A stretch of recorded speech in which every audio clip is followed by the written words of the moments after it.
Hello guys, very good evening to all of you. आपका स्वागत है आपके अपने YouTube channel Invision truly conceptual में। दोस्तों, हम लोगों ने पिछले क्लास में आईसीएसई की क्लास 10 की बोर्ड एग्जाम्स की सिलेबस हमने पढ़ाना आपको स्टार्ट किया था। तो हमारा लेक्चर नंबर 1 ऑलरेडी हम लोग कवर कर चुके हैं। हम लोग सेलिना पब्लिकेशन की बुक को फॉलो कर रहे थे। आपको मालूम होगा, मैंने आपको रीडिंग आपको लाइन बाय लाइन करवा रहा था, ठीक है। तो दोस्तों, आज मैं आपको जिस जगह पे कल छोड़ा था, आज मैं वहीं से आपको शुरू करूंगा, ठीक है बच्चों। तो वीडियो के अंत तक बने रहिएगा। अपने पास बुक रखिए और अपने पास एक पेंसिल रखिए और इस पेंसिल को आप लाइन बाय लाइन अंडरलाइन करते जाइएगा, ठीक है दोस्तों।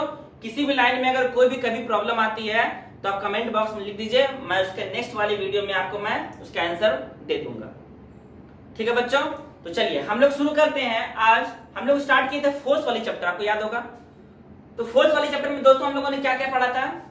लीनियर मोशन, और क्या पढ़ा था नेक्स्ट? ट्रांसलेशन मोशन पढ़ा था फिर हम लोगों ने नेक्स्ट, ठीक है दोस्तों। इसके बाद हम लोगों ने क्या पढ़ा था? मोमेंट पढ़ा था। सबसे इंपॉर्टेंट चीज क्या पढ़ा था?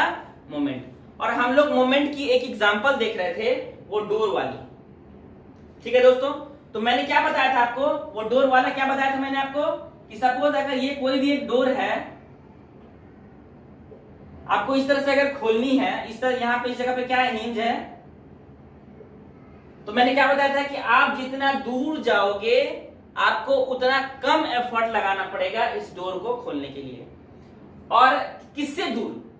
एक्चुअली जो दूर आप बोलते हैं हम लोग या फिर पास बोलते हैं, वो किससे दूर होती है? ये वाली पाइवोट वाली लाइन से दूर होती है, पाइवोट पॉइंट से दूर होती है, ठीक है। तो ये वाली लाइन से आप ज्यादा दूर जाओगे तो कम फोर्स, फिर थोड़ा ज्यादा फोर्स लगाना पड़ेगा, और ज्यादा और ज्यादा और ज्यादा, इस तरह से, ठीक है बच्चों। क्यों ज्यादा लगाना पड़ेगा? क्योंकि मैंने आपको बताया था कि मोमेंट की फॉर्मूला क्या होती है? Force into perpendicular distance, force into perpendicular distance. तो ये है आपका फोर्स। अगर सपोज कर लीजिए आपने इस जगह फोर्स लगाया है ना, ये आपका इस तरह से, ये आपका सपोज मैं आपको इस जगह से ये बना के दे रहा हूं, ये आपका डोर है ना, ये वाली आपका डोर है, इस जगह आपको हिंज है। चलिए मान लेते हैं इस जगह दो जगह हिंज है। सपोज एक केस में आप F1 लगा रहे थे, इसकी वैल्यू अगर F1 है और ये है आपको D1, इसकी वैल्यू अगर F2 है, ये है आपको D2, ये वैल्यू अगर F3 है, ये है आपको D3, ये अगर F4 है, ये अगर है D4, ये अगर F5 है और ये अगर D5 है। तो मैंने दोस्तों आपको 5 केस ले लिए। दोस्तों इस 5 केस में सबसे कम फोर्स आपको कहां लगाना पड़ेगा? केस नंबर 1 में। क्यों? मैंने आपको बताया था कि कोई भी बॉडी को मोशन में लाने के लिए उसके ऊपर लगने वाला मोमेंट कांस्टेंट होता है, हमेशा कांस्टेंट होता है। मोमेंट क्या होती है? कांस्टेंट होती है। और मोमेंट किसको बोलते हैं हम लोग? टर्निंग इफेक्ट ऑफ फोर्स को बोलते हैं। मैंने बताया था आपको कि जिस फोर्स के वजह से कोई बॉडी अगर रोटेट कर जाती है ना, उसको हम लोग बोलते हैं टर्निंग इफेक्ट ऑफ फोर्स। और इसी टर्निंग इफेक्ट ऑफ फोर्स को हम लोग देते हैं नाम क्या? मोमेंट, ठीक है। तो मोमेंट क्या होती है दोस्तों? आपको turning effect of force, turning effect of force, ठीक है। ये डी क्या थी आपको? Perpendicular distance. तो इस जगह से क्वेश्चन अराइज होता है कि why perpendicular distance, why perpendicular distance. चलिए मैं आपको इसका आंसर दूंगा, ठीक है, जरूर दूंगा आपको। इसका आंसर मैं जरूर दूंगा आपको, ठीक है। सबसे पहले इस जगह जो डिस्कस कर रहे थे हम लोग देख लेते हैं। तो ये मोमेंट की जो वैल्यू होती है, इस डोर को ओपन करने के लिए ये कांस्टेंट होगा। मतलब कि हम m की वैल्यू को क्या किए? फिक्स कर दिए, ठीक है। तो एक केस में क्या हो जाएगा? F1 into D1, F2 into D2, F3 D3, F4 D4, F5 D5, ठीक है दोस्तों, ये वाली चीज कांस्टेंट है। इसका मतलब है कि आप फोर्स कोई भी ले लो और डिस्टेंस आप वही लेना, दोनों की जो मल्टीप्लीकेशन है ना वो आपको हमेशा सेम आएगी। मतलब आप इन दोनों की वैल्यू आप देखो F1 F2 सबकी चेंज है, अलग अलग होगी, इसकी अलग होगी, लेकिन आप दोस्तों आप इन दोनों को मल्टीप्लाई करोगे ना तो सबकी एक ही वैल्यू आएगी, सेम। ठीक है, आपको अगर सेम आएगी तो इसका मतलब क्या है कि दो नंबर का मल्टीपल कभी सेम हो रहा है। तो कल मैंने आपको एग्जांपल दिया था, सपोज दो नंबर की मल्टीपल अगर 100 है तो या तो 10 इंटू 10 हो सकता है, या तो 5 इंटू 20 हो सकता है, या तो 2 इंटू 50 हो सकता है, या फिर 1 इंटू 100 हो सकता है। मतलब कि एक की वैल्यू अगर घटाओगे तो दूसरी की वैल्यू आपको बढ़ानी पड़ेगी, एक की वैल्यू अगर आप घटाओगे तो दूसरी की वैल्यू बढ़ानी पड़ेगी to keep this product remains same. तो आप इस 100 को मान लीजिए मोमेंट, इसको मान लीजिए फोर्स, इसको मान लीजिए डिस्टेंस। तो जितना कम फोर्स लगाना है आपको उतना ज्यादा आपको हिंज का, पाइवट का आपको दूर जाना पड़ेगा। ठीक है बच्चों, ये आपका है F1 T1। तो अब आपको समझ में आ गई होगी कि क्यों हम दूर जाएंगे तो कम एफर्ट लगाना पड़ेगा। ठीक है, समझ में आ गई।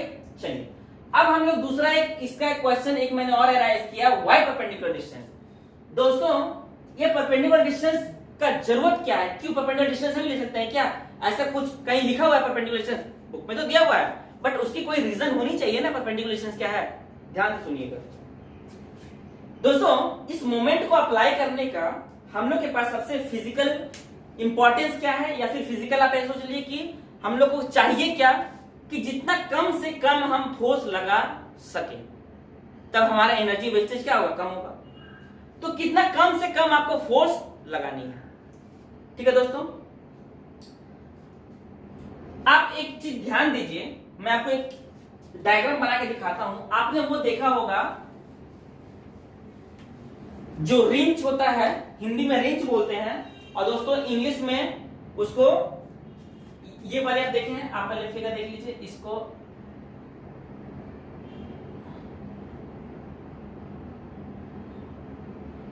आपने ऐसा देखा होगा, ये वाली फिगर मैं आपको अभी दिखाऊंगा जस्ट थोड़ी देर बाद। जो इस जगह पे आपको नट एंड बोल्ट दिया रहता है, नट दिया रहता है, आप इसको ओपन करते हो, याद होगा आपको, इस तरह से ऐसे जो करके ओपन करते हो। ठीक है, इसको आप याद रखिएगा। और देखिए मैं आपको एक बहुत ही इंटरेस्टिंग सा चीज बता रहा हूं, थोड़ा कंसंट्रेट कीजिएगा, है ना। देखिए ये वाली चीज क्या है आपके पास, इसी पॉइंट के अबाउट ये रोटेट कर रही है। आप देखिए इसी पॉइंट के अबाउट क्या हो रही है, ये रोटेट कर रही है। तो मैंने आपको कल क्या बताया था, जिस पॉइंट के अबाउट रोटेट करे और वो पॉइंट फिक्स होता है उस पॉइंट को क्या बोलते हैं हम लोग, पाइवट। तो मतलब आपके लिए पाइवट कौन सा है, ये वाली चीज है। तो चलिए इसको हम मान लेते हैं O, और इस जगह आपके पास क्या आ गया, O। यहां से हम लोग कहां अप्लाई कर रहे हैं दोस्तों फोर्स, या तो ऐसे या तो ऐसे, है ना। कोई भी ऐसे लीजिए, अगर टाइट करना है तो ऊपर जाएंगे, इसे लूज करना है तो ऊपर जाएंगे, टाइट करना है तो नीचे आएंगे। हम मानते हैं इसको पहले हम खोल रहे हैं, लूज कर रहे हैं, तो इसको लूज करेंगे तो आपको किधर जाना पड़ेगा, ऊपर। मतलब कि ये वाली लाइन से यहां से ऊपर जाना होगा, मतलब यहां से आपको ऊपर जाना होगा। अब मेरा ये क्वेश्चन अराइज होता है कि परपेंडिकुलर डिस्टेंस ही क्यों ले रहे हैं हम लोग। परपेंडिकुलर डिस्टेंस का मतलब क्या है कि ये जो F है और ये जो इस फोर्स और इसके बीच में ये वाले डिस्टेंस ले सकते हैं, ये वाले डिस्टेंस ले सकते हैं। कौन सा डिस्टेंस लेंगे, सपोज करिए इसको हम मान लेते हैं D1, इसको मान लेते हैं D2, इसको मान लेते हैं D3। दोस्तों आप ध्यान दीजिए कि अगर आप परपेंडिकुलर नहीं लोगे, ये तो सपोज कर लीजिए आपका परपेंडिकुलर हो गया, मान लीजिए आपने दोस्तों परपेंडिकुलर नहीं लिया, आपने मान लीजिए परपेंडिकुलर नहीं लिया, तो अगर रेंज को आप इस साइड में लाके आप ऐसे फोर्स लगाओगे ना, रेंज को आप इस साइड में, ये वाले इंस्ट्रूमेंट को आप इस साइड में फोर्स लगाओगे, जैसे मान लो आपको इस जगह मैं लगा रहा हूं फोर्स, तो आप थोड़ा सा इमेजिन कीजिए कि आपको जल्दी से ये घूम जाएगा। लेकिन आप ऐसे लगाओगे फोर्स, अगर आप ऐसे लगाओगे या फिर आप ऐसे लगाओगे फोर्स, तो देखिए ये आपको घूमेगा ही नहीं ठीक से। देख लीजिए, आप थोड़ा सा इसको विजुअलाइज कीजिए फिजिकली कि अगर ऐसे खोल रहे हैं तो आप क्या इस पॉइंट पे आके पुश करेंगे तो आपको ठीक से घूमेगा ही नहीं, इस पॉइंट पे पुश करेंगे तो ठीक से घूमेगा ही नहीं। तो आपको एक ही पॉइंट ऐसा होगा जिस जगह आपको मिनिमम फोर्स लगाना होगा। मिनिमम फोर्स लगा सकते हैं उसी जगह खुलेगा, और वो फोर्स जब आप लगाओगे तो ये फोर्स जो है इस लाइन के साथ परपेंडिकुलर में आएगा। तो y परपेंडिकुलर डिस्टेंस का भी रीजन यही हो गया, क्या? To minimise the applied force. ठीक है, ये आपको हो गई। आप इस तरह से बहुत सारे एग्जांपल, अभी हम लोग एग्जांपल पढ़ेंगे। चलिए कुछ हम लोग रीडिंग कर लेते हैं ये को। कल दोस्तों मैंने आपको वहां तक बताया था, ये वाली डोर वाली तक बताई थी मैंने आपको। चलिए आज हम लोग शुरू करते हैं। कहां से? मैंने आपको बताया था दोस्तों, टर्निंग इफेक्ट बता दिया था, मोमेंट टर्निंग इफेक्ट बता दिया था, मोमेंट बता दिया किस पे डिपेंड करता है, फोर्स पे और परपेंडिकुलर डिस्टेंस पे। चलिए अब इस फोर्स और परपेंडिकुलर डिस्टेंस पे इसका यूनिट मैंने आपको बताया था, क्या थी? Newton metre. क्या थी इसकी न्यूटन, इसके मीटर। न्यूटन मीटर किसकी? मोमेंट की। ये तो ऐसा यूनिट में सीजीएस यूनिट में आप ले सकते हो, फोर्स की डाइन, इसकी सेंटीमीटर। ठीक है, डाइन सेंटीमीटर। तो हम लोग जानते हैं कि 1 न्यूटन बराबर कितना होता है? 10 टू द पावर 5 डाइन, है ना? आप इस यूनिट को देख सकते हैं, आपके बुक में दिया हुआ है। 1 न्यूटन को दे सकते हैं आप 10 टू द पावर 5 डाइन। ठीक है, उसके बाद आप इस मीटर को कहां लेके जाना है? सेंटीमीटर में। तो 1 metre is equal to 100 centimetre. तो आप दोनों को डाइन बदल दीजिए, तो आपका मोमेंट अगर हमको निकालना है डाइन सीएम में, ठीक है, तो क्या करोगे आप? 1 न्यूटन को आप बदल दीजिए 10 to the power 5 dyne into 1 CM. क्या लिख दोगे आप? 1 सीएम को क्या लिख दोगे? 10 टू द पावर -2 सीएम। ठीक है दोस्तों, चलिए तो ये हो गया आपके पास। इस मोमेंट की जो वैल्यू आ जाएगी, कितनी आ जाएगी? 1 सीएम है आपके पास। ठीक है, तो न्यूटन हो गया, 1 newton is equal 10 to the power 5 dyne. यहां हो जाएगा 10 टू द पावर, इसको थोड़ा प्रूफ कर लेते हैं ठीक से।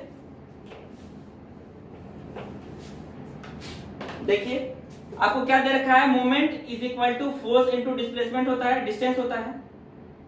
ठीक है, अब देख लीजिए आपके पास कि इसके पास 1 न्यूटन है और 1 न्यूटन है ना? तो आपको मोमेंट कितना आ गया?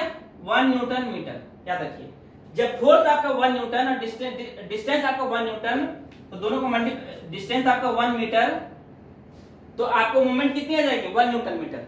लेकिन अगर आपको चाहिए इसकी वैल्यू डाइन सीएम में, तो 1 न्यूटन को डाइन में बदलो 10 टू द पावर 5 डाइन, और 1 मीटर को सेंटीमीटर बदलो 10 टू द पावर 2 सेंटीमीटर, तो आ जाएगा 10 to the power 7 dyne centimetre. तो आप बोल सकते हो कि 1 न्यूटन मीटर की वैल्यू जो है 10 to the power 7 dyne centimetre आपको आएगी। ये तो हो गई आपकी यूनिट की बात। अब दोस्तों हम लोग आते हैं सेंस ऑफ रोटेशन पे, कि अगर हम लोग किसी भी ऑब्जेक्ट को या फिर कोई भी जो हमारा इंस्ट्रूमेंट रहेगा, उस इंस्ट्रूमेंट को हम क्लॉकवाइज घुमाएंगे या एंटी क्लॉकवाइज घुमाएंगे तो क्या होगा? दोस्तों जब हम लोग एंटी क्लॉकवाइज मूवमेंट को करेंगे तो पहले हम लोग सेंस पढ़ लेते हैं कि सेंस होता क्या है। देखिए आपको बुक में देखिए क्या लिखा हुआ है, conveniently if the effect of the body is to turn it anti clockwise moment of force, it is called anti clockwise moment. मतलब एंटी क्लॉकवाइज मोमेंट का मतलब क्या होता है कि जिस फोर्स से आपको बॉडी एंटी क्लॉकवाइज मूव कर जाए, जिस फोर्स से, जैसे देखिए इस फोर्स से आपको बॉडी कैसे मूव कर जाएगी? एंटी क्लॉकवाइज में, तो इसको हम लोग क्या बोलेंगे? Anti clockwise moment. और जिस फोर्स से, सपोज आप इधर ऊपर से लगा रहे हो, तो आपको कैसे घूम जाएगी? Clockwise moment. कैसे घूम जाएगी? क्लॉकवाइज। तो दोस्तों आपको मैं एक अच्छा सा, बहुत ही इंटरेस्टिंग और बहुत ही आपको ट्रिक्स बताने जा रहा हूं कि आप कैसे किसी का भी, यहां तो आपको दिख रहा है ये ऑब्जेक्ट घूम जा रहा है, इसलिए क्लॉकवाइज होगा, एंटी क्लॉकवाइज होगा। क्यों? क्योंकि इस जगह एक ही फोर्स है, या तो ये है या तो ये है। लेकिन दोस्तों आपको न्यूमेरिकल में अगर सपोज एक साथ 3-4 फोर्स अगर आ गए होंगे तो उस जगह आपको प्रॉब्लम हो जाएगा कि कौन सा क्लॉकवाइज है, कौन सा एंटी क्लॉकवाइज है। तो मैं आपको एक ट्रिक्स बता रहा हूं, ध्यान से देखिएगा।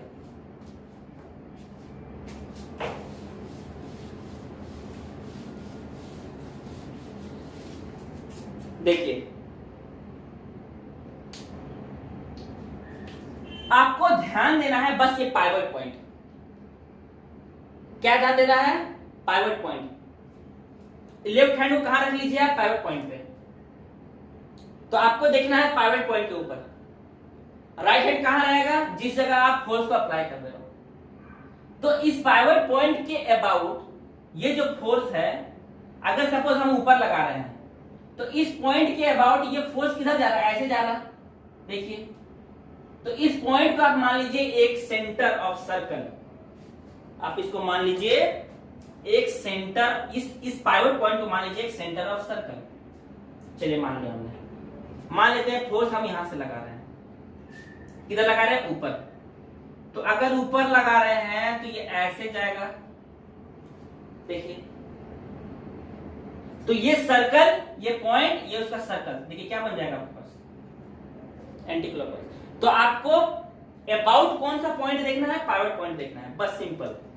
मैं आपको कुछ एग्जांपल देता हूं 3-4 फोर्स की। सपोज आपको इस जगह है, एक फोर्स यहां लग रहा, एक फोर्स ऐसे लग रहा, एक फोर्स ऐसे लग रहा, ठीक है, और एक फोर्स सपोज लास्ट में लग रहा।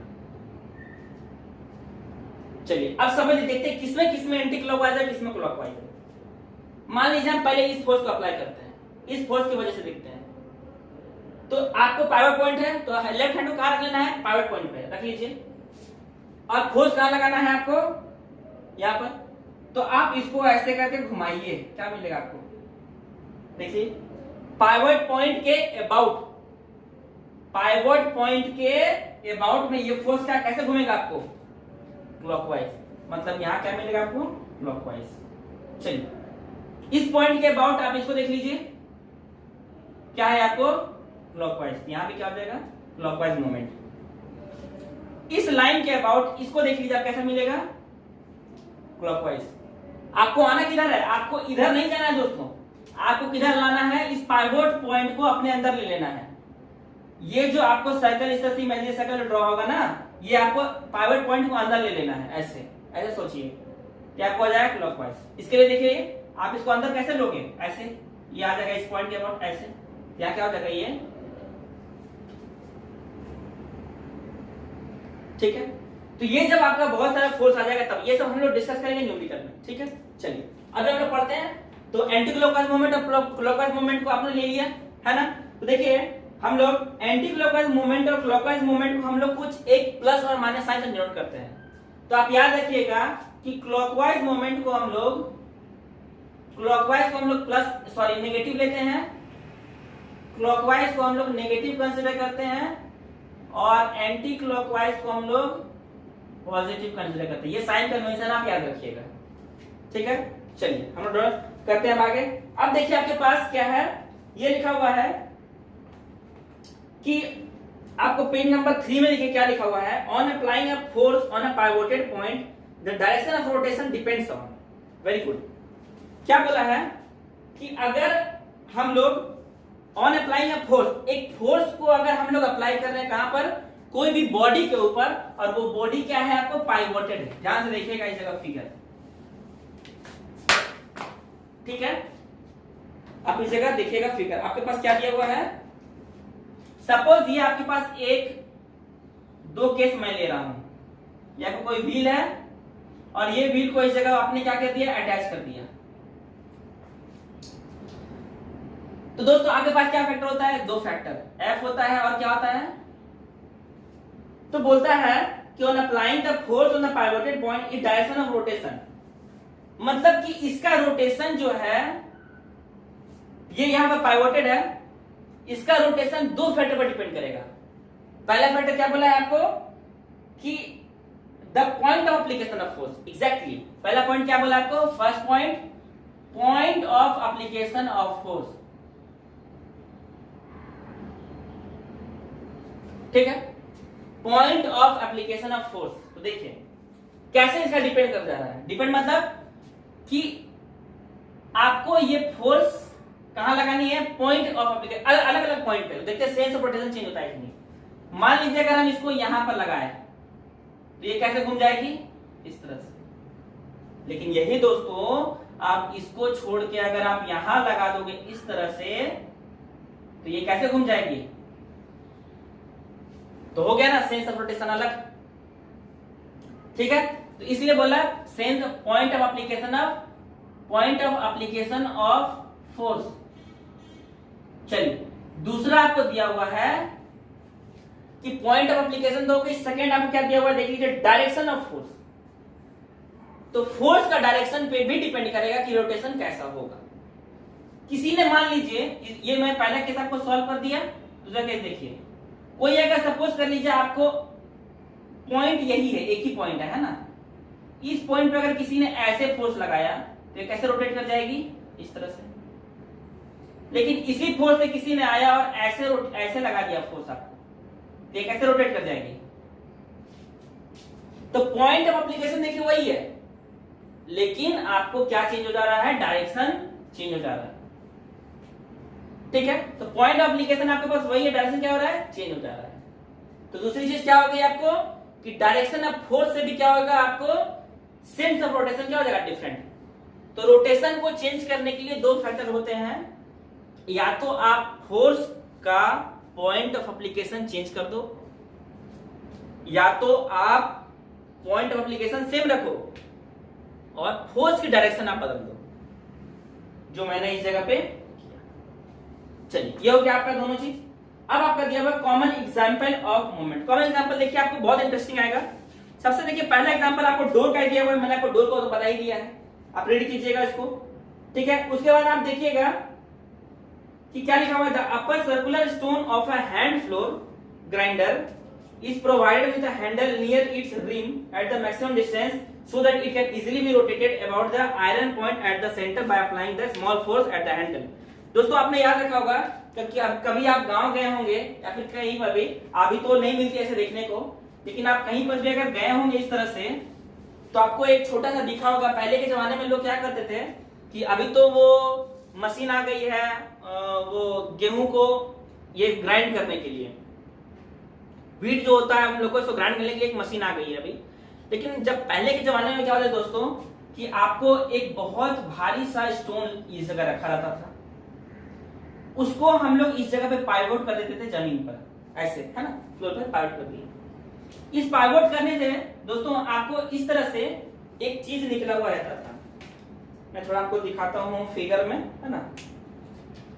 इस तरह से आप ध्यान दीजिएगा कि आपके पास एक पिरामिड शेप होता है ना दोस्तों, पिरामिड, ठीक है, या तो कोन, आप अच्छे से समझ लीजिए, कोन शेप का इस तरह से ऐसे लगा हुआ रहता था, इस तरह से इस ये वाली पाइवट पॉइंट पे इस तरह से कोन रहता था। क्या किस चीज का रहता था, वो वुड की रहती थी। ठीक है, तो क्या करता था कि इस जगह आपको यह था, और इसी में ये आपको किस तरह से एक कोन की तरह हो जाएगा, मतलब इस तरह हो जाएगा आपको।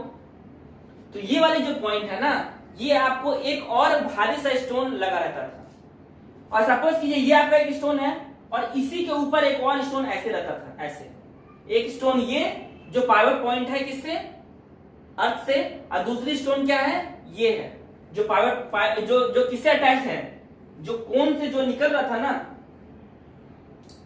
देखिए मैं कोशिश तो कर रहा हूं, समझ में आ जाना चाहिए आपको, है ना। ठीक है, इस तरह से मान लो क्या हुआ, तो एक स्टोन यहां और एक स्टोन आपका ये बोर्ड वाला, सपोज कीजिए एक बोर्ड वाला एक स्टोन है, दूसरी स्टोन यहां है, और इसी स्टोन में ये कैसा था, ये भी इसी तरह का रहेगा, ये भी ऐसे ही स्टोन रहता था, ऐसे एकदम सेम स्टोन आपको ऐसे ही रहेगा।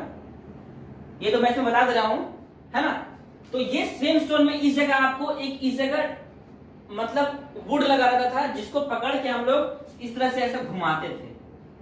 तो इस दोस्तों घुमाने से होगा क्या कि ये दोनों जो स्टोन रहेगा ना, ये दोनों स्टोन के बीच में गैप रहता था, इस तरह से गैप। सपोज के लिए ये फिक्स है और ये वाला स्टोन ऐसे करके घूमेगा, तो ये स्टोन जैसे घूमेगा, इसके बीच में ना, चूंकि ये स्टोन है और बहुत भारी होगा, ये हैवी होगा, तो इसके बीच में हम लोग व्हीट रख देते थे। और व्हीट रखने से क्या होता है कि इसको जब हम लोग ऐसे घुमाते हैं ना, तो ये क्रश होता है। ठीक है, तो जो फ्लोर होती है, जो आटा होती है, वो इसी से बनती थी पहले के जमाने में, अब तो ये खत्म हो गई। तो दोस्तों ये एग्जाम्पल का मतलब ये है कि आप अगर इसको इस जगह से कहीं आपको दूर में रखना पड़ेगा। आप जो ये लगाते थे कि जिसको हम ऐसे पकड़ के ऐसे घुमाएंगे, वो हैंडल जो रहता था, ये हैंडल आपको पाइवट पॉइंट से मैक्सिमम दूरी में रहता था।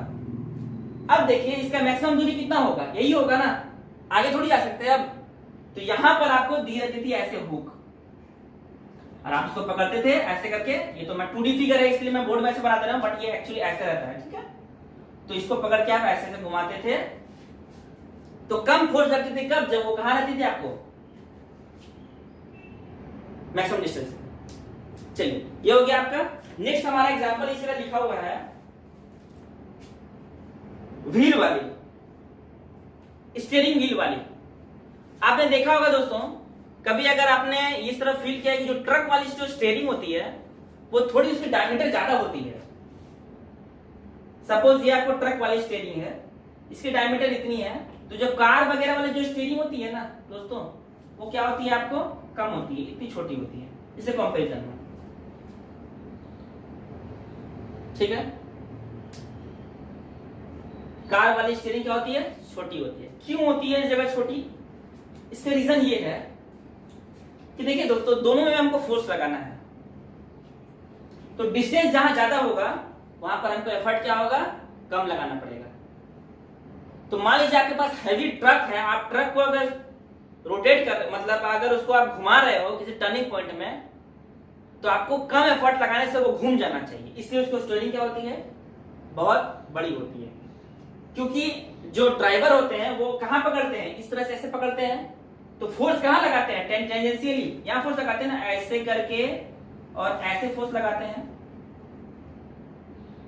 ऐसे लगाते हैं, ऐसे करके लगाएंगे ना फोर्स, तो ये घूमेगा, या फिर ऐसे लगाइए चाहे आप ऐसे लगाइए। तो इस केस में क्या होगा आपको कि वो व्हीकल क्या होती है, छोटी होती है, तो आप थोड़ा ज्यादा भी फोर्स लगाओगे तो वो घूम जाएगा, लेकिन इसमें बहुत ज्यादा फोर्स लगाना पड़ेगा। तो इस एफर्ट को कम करने के लिए आपको इस जगह क्या देता है, बड़ा स्टीयरिंग देता है, ठीक है। ये आपका स्टीयरिंग व्हील हो गया। उसके बाद आपने देखा होगा कि बाईसाइकिल वाला सबसे अच्छा एग्जांपल, बाईसाइकिल की एग्जांपल आप ले लीजिए।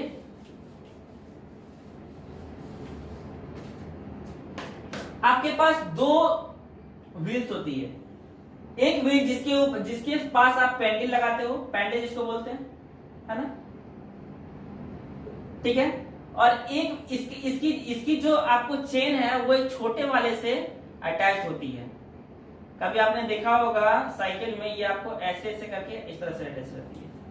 ये वाला आपको क्या में लगा था, एक बड़ा सा जो आपको टायर रहता है, वो टायर में इस तरह से, तो रिम बोलते हैं उसको, टायर नहीं, टायर तो आपका ट्यूब वाला हो गया, ट्यूब के बाहर वाला पोर्शन ये आपका रिम हो गया, यहां से आपको इस तरह से अटैच रहेगी,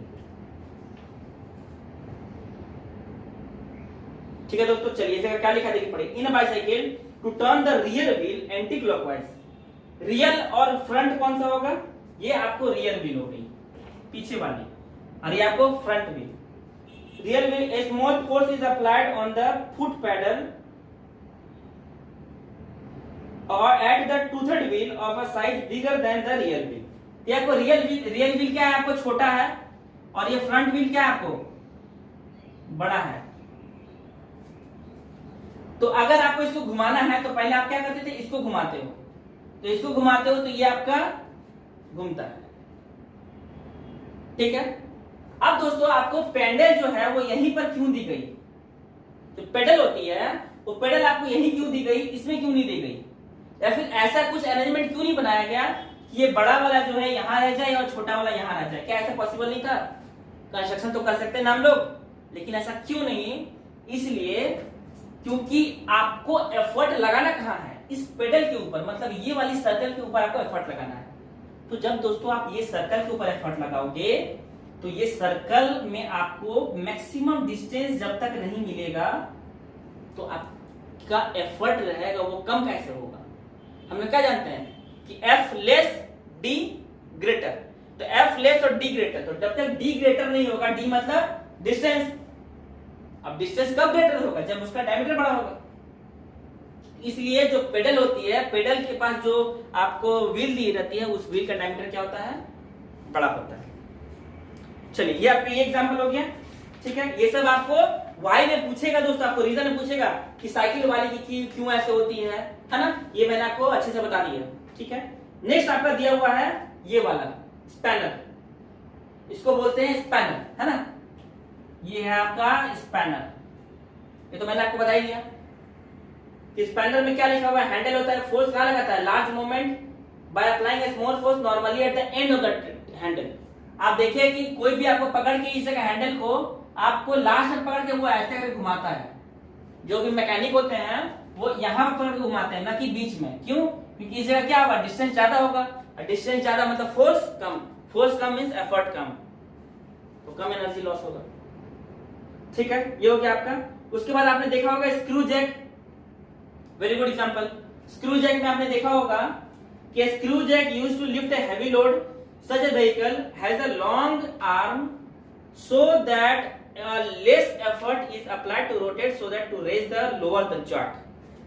दोस्तों मैं एक बात बताता हूं, आपने देखा होगा कभी आपने अगर बस से सफर किया होगा तो कभी अगर बीच रास्ते में बस की अगर टायर पंचर हो जाती है तो वो बस ड्राइवर या फिर उसके अंदर जो कंडक्टर होता है वो क्या करता है, बाहर निकलता है।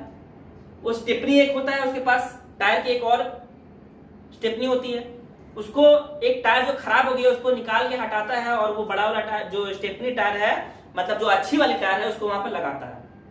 तो दोस्तों आपने देखा होगा कि उसकी जो नट होती है वो ये साइज की, बहुत बड़ी साइज की नट होती है, उसको हाथ से खोल पाना बहुत मुश्किल है।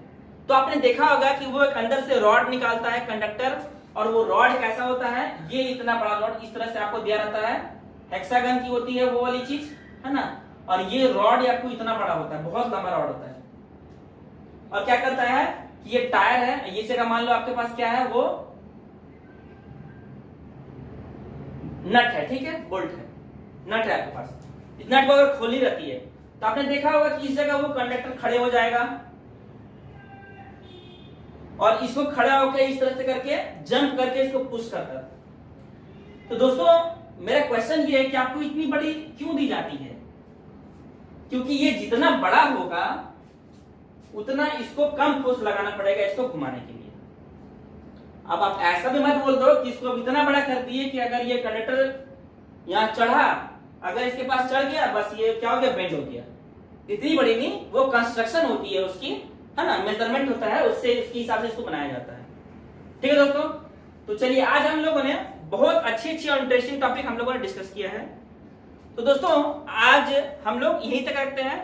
नेक्स्ट क्लास हम लोग पढ़ेंगे कपल से, क्योंकि हम लोग का नेक्स्ट क्लास में ये नेक्स्ट आपको दिया हुआ है, कपल ही दिया हुआ है, तो कपल को हम लोग नेक्स्ट क्लास में खत्म कर लेंगे और कुछ न्यूमेरिकल स्टार्ट कर लेंगे। ठीक है, तो इसको जो मैंने लेक्चर 1 लेक्चर 2 में जो मैंने पढ़ाया आपको, इसको जरूर आप पहले रीडिंग कीजिएगा, रीड कीजिएगा जरूर इसको, क्योंकि हर एक लाइन में कॉन्सेप्ट है। वीडियो को अगर नहीं समझ में आएगा फिर से कहीं अगर बुक में, तो आप वीडियो को निकाल के फिर से देखिएगा, आपको सारा लाइन मैंने बताया हुआ है। ठीक है, तो फिर चलिए ठीक है दोस्तों, वीडियो पसंद आए इसको लाइक कीजिएगा और अपने दोस्तों में शेयर कीजिए, और चैनल को सब्सक्राइब नहीं किया तो जरूर सब्सक्राइब कीजिए। ठीक है, फिर मिलता हूं नेक्स्ट क्लास में, तब तक के लिए थैंक यू, गुड बाय।